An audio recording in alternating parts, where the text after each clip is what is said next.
దేవుని మహాకృపను బట్టి ప్రేమను బట్టి ఈరోజు మీ ముందుకు వచ్చి మీతో పాపమును గురించి మాట్లాడడానికి నేను పొందినటువంటి భాగ్యమును బట్టి దేవునికి స్తోత్రాలు. ఈ వీడియో వింటున్నటువంటి మీ అందరికీ నా యొక్క హృదయపూర్వక వందనాలు తెలియజేస్తున్నాను. ప్రియమార్లారా, నేను ఇప్పుడు మాట్లాడేది ఏంటన్నట్లయితే, మానవుడు పాపానికి రెండు ద్వారాలు ఉన్నాయి. పాపులు అవడానికి రెండు ప్రాముఖ్యమైనటువంటి అవయవాలు మనకున్నాయి.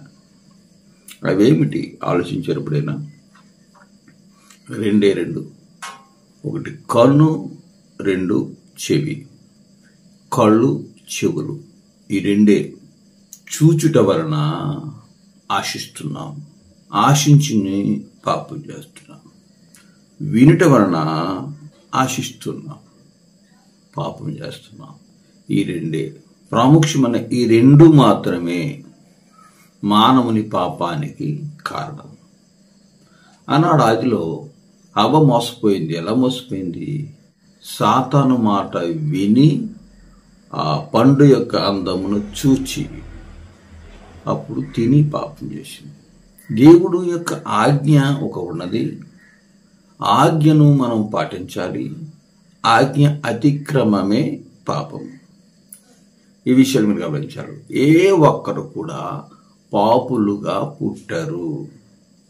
దేవుడు ఇచ్చిన జన్మ, గర్భములో నిర్మించిన నిర్మాణము, స్త్రీ ఎంత పాపాత్మురాలైనా, ఆ బిడ్డ పుట్టుటకు కారణమైనటువంటి తండ్రి ఎంత పాపాత్ముడైనా, పిల్లలకు పాపము లేదు, వారి పవిత్రులే. అందుకే మార్పు నొంది బిడ్డల వంటి వారు కావాలి అని ప్రభు చెప్తున్నాడు. బిడ్డలు పాపులు కారు.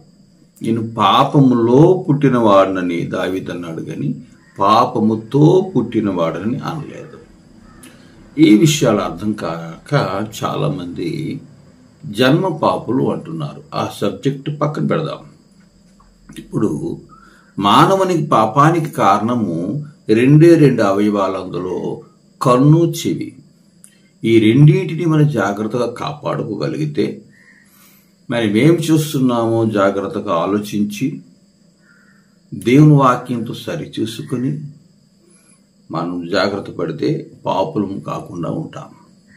ఏమి వినుచున్నామో కూడా జాగ్రత్తగా మనం పరిశీలించి, విన్న మాటలు దేవునివా సాతానువా అని ఆలోచించాలి.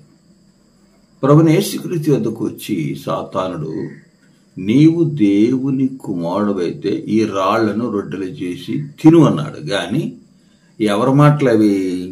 సాతాను మాటలు.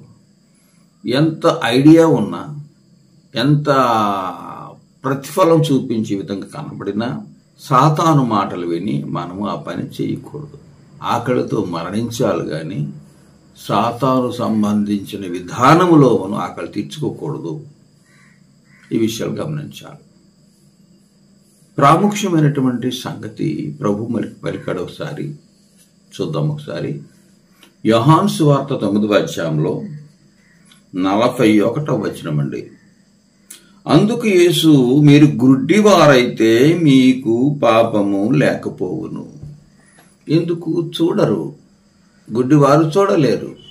ఎదుట ఎంత అందమైనటువంటి స్త్రీ కనబడినా, ఎంత డబ్బు బంగారం ఎదుటి పెట్టినా దాని మీద ఆశ కలగదు.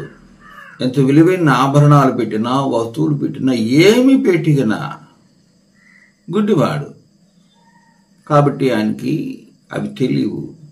కాబట్టి మీరు గుడ్డివారైతే మీకు పాపము లేకపోవును, గాని చూచుచున్నామని మీరు ఇప్పుడు చెప్పుకునుచున్నారు గనుక మీ పాపము నిలిచినదని చెప్పాను. చూసేవారికి పాపం నిలిచి ఉంటుంది. కాబట్టి మన చూపు కరెక్ట్గా ఉండాలి. మన చూపు కరెక్ట్గా ఉండి మనము దురాశ పొందకూడదు. ఎందుకంటే దురాశ గర్భము ధరించి పాపము కనగా పాపము పరిపక్వమై మరణమును కనును. యాకోబు రాసిన పత్రిక 1:15 ఈ మాట ఉంది. అంతేకాకుండా పాపం వలన వచ్చు జీవితము మరణము, అంటే అగ్నిగుండము, నిత్య నాశనము. రోమా 6:23 మాట ఉంటుంది. కాబట్టి ప్రియవారలారా, పాపం అనేటటువంటిది మనలో ఎంటర్ అవడానికి రెండు ముఖ ద్వారాలు. ఒకటి కన్ను, రెండోది చెవి.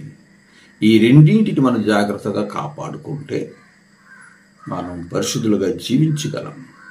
ప్రభు జీవించాడు. మార్పు చెంది బిడ్డల వంటి వారవ్వాలి. కాబట్టి మనం కూడా మార్పు చెంది ప్రభు యొక్క అడుగు జాడల్లో, భక్తుల యొక్క అడుగు జాడలో నడవాలి. అప్పుడే మనము నిత్య జీవాన్ని పొందగలం. ఆ భయంకరమైనటువంటి మరణమును, నిత్య అగ్నిగుండమును తప్పించుకోగలం.